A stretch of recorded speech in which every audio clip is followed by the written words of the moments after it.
স্ক্রিনে আপনারা যে ভদ্রলোককে দেখতে পাচ্ছেন ইনি হচ্ছেন আল্লামা নেসার আহমদ চাঁদপুরি। তো এই আল্লামা নেসার একটি চমৎকার তথ্য দিয়েছেন ইসলাম সম্পর্কে। তো আসলে খুব শর্টকাটে বেহেশতে যাওয়ার উপায় কি, শর্টকাটে উপায় বেহেশতে যাওয়ার খুব গুরুত্বপূর্ণ দুটো উপায় রয়েছে। একটা হচ্ছে নবীর পায়খানা খাওয়া, আর একটা হচ্ছে পেশাব খাওয়া। আপনারা বিশ্বাস করতে পারবেন না, আমার নবীর পায়খানা মোবারক এই দুনিয়ার কেউ দেখে না, দেখেনি। নবী পায়খানা করার লগে লগে মাটিয়ে খেয়ে ফেলতো। কারণটা কি? মানুষের পায়খানা দেখলে সাধারণ একজনের নজর পড়লে ঘৃণা লাগে, লাগেনি?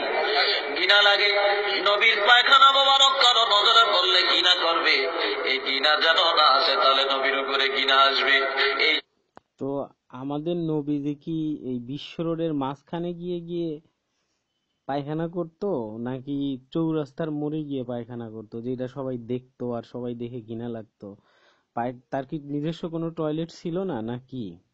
তো ধর্ম মানুষকে যে কি পরিমাণে বেকুব বানাতে পারে, এই তাদের এই সব নোংরা অশ্লীল বক্তব্য না শুনলে আসলে বোঝা যায় না আসলে তারা কোথায় নিয়ে যেতে চায় মানুষকে। অবিশ্বাস্য, ডিসগাস্টিং। নবীর পায়খানা মোবারক সঙ্গে সঙ্গে মাটিয়ে খেয়ে ফেলতো। নবীর পেশাব মোবারক কেউ দেখে না। আর নবীর পেশাব মোবারক এমন ছিল, মেসমাম্বরের মতো গ্রাম পাওয়া যেত। এত মজার শরবত দুনিয়াতে আর কেউ বানাইতে পারে না, এত মজার শরবত আর হবেও না। তো এত মজার শরবত ছিল সেই মোহাম্মদের পেশাব, চিন্তা করুন। তাহলে এই যে আপনারা সবাই মুসলিমরা যারা পেপসি, ফান্টা, কোকাকোলা, মিরান্ডা এইগুলো খাচ্ছেন, এগুলো বাদ দিয়ে আপনারা এক কাজ করুন, মিডিল ইস্ট থেকে, ওই পবিত্র ভূমির থেকে মানুষের পেশাব টেশাব ইম্পোর্ট করে খান।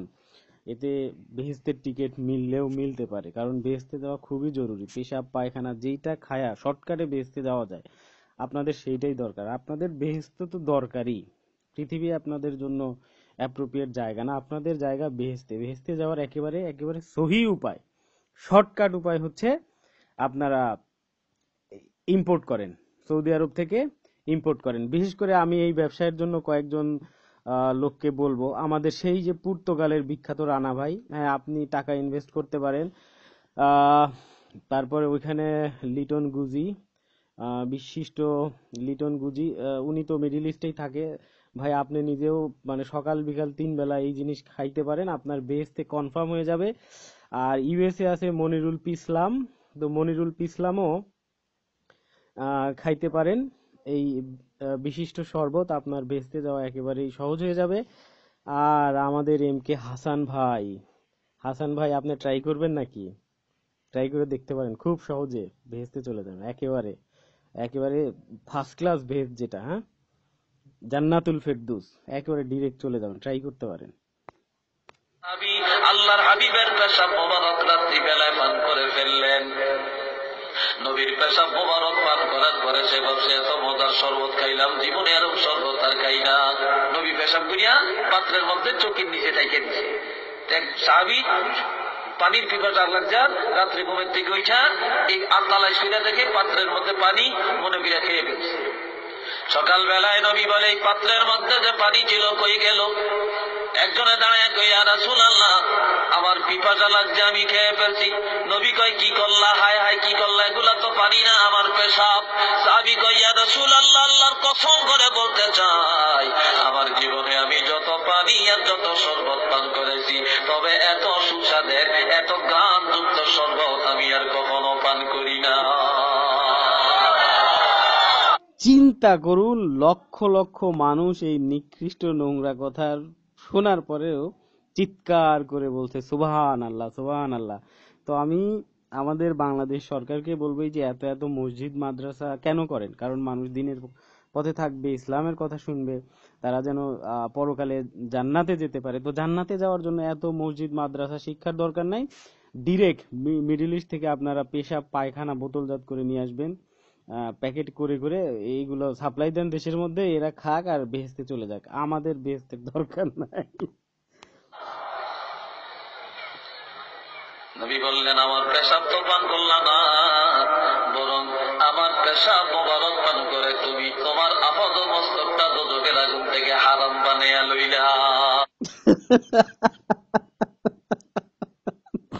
এই এই যদি এই যদি হয় অবস্থা যে তার পেশাব খাওয়ার পরে তার পুরো মানে শরীরটা হালাল হয়ে গেল এবং দোজখের আগুনে সেই শরীর কখনো পুড়বে না। মাশাআল্লাহ, মাশাআল্লাহ, সুবহানাল্লাহ।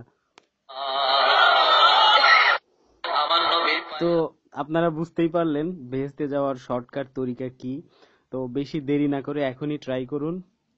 বিশেষ করে আমি মনিরুল ইসলামকে বলবো, আমাদের লিটন গুজিকে বলবো, আর এদিকে আমাদের হাসান ভাইকে, শ্রদ্ধেয় হাসান ভাই, আপনি প্লিজ ট্রাই করেন। আপনার বেহেশতে যাওয়া খুবই জরুরি। আপনি এইসব পর্ন চ্যানেল ট্যানেল কি ঘোড়ার ডিম সাবস্ক্রাইব করেন, এগুলো সাবস্ক্রাইব করে দেখে কোনো মজা আছে মিয়া? আপনি বেহেশতে যাবেন একেবারে ওই যে রাজ্জাক সাহেবের মতো, এত সুন্দর এত সুন্দর এত সুন্দর হুর পাবেন আপনি। খুব শর্টকাট। আপনি যান, দুনিয়াতে যতদিন থাকবেন পাপের জায়গা, এখানে থাকলেই পাপ হবে। এই যে মানুষে মানুষে সংঘাত বিদ্বেষ দরকার নেই হাসান ভাই। আপনার কাছে আমার একেবারেই আর্নেস্ট রিকোয়েস্ট, আপনি প্লিজ ট্রাই করেন, এই শর্টকাট মেথডগুলো ট্রাই করে ভেস্তে চলে যান হুরের লগে। মানে ওই আইসে লোটা লোটঙ্গি বলে না আপনাদের আব্দুর রাজ্জাক, তো বেহেস্তের মধ্যে যায় লুটালুটি করবেন। এই বাংলাদেশ বা এই পৃথিবী নামক এই জায়গা সুখের জায়গা না, এটা কষ্টের জায়গা। এই কষ্ট বানায় না, শর্টকাট পদ্ধতি, পেশাব পায়খানা খাবেন আর বেহেস্তে চলে যাবেন, বাস। তো মুমিন্স ট্রাই করতে পারেন, একেবারে মিডল ইস্টের থেকে এক্সপোর্ট ইম্পোর্ট করতে পারেন। সকাল বিকাল দুপুর খাবেন, দাঁত মাজবেন, সব কিছু পেস্ট বানাবেন, এবং হেভি ফায়দা, হেভি ফায়দা। ধন্যবাদ এই কুখ্যাত ভিডিওটি শোনার জন্য বা দেখার জন্য।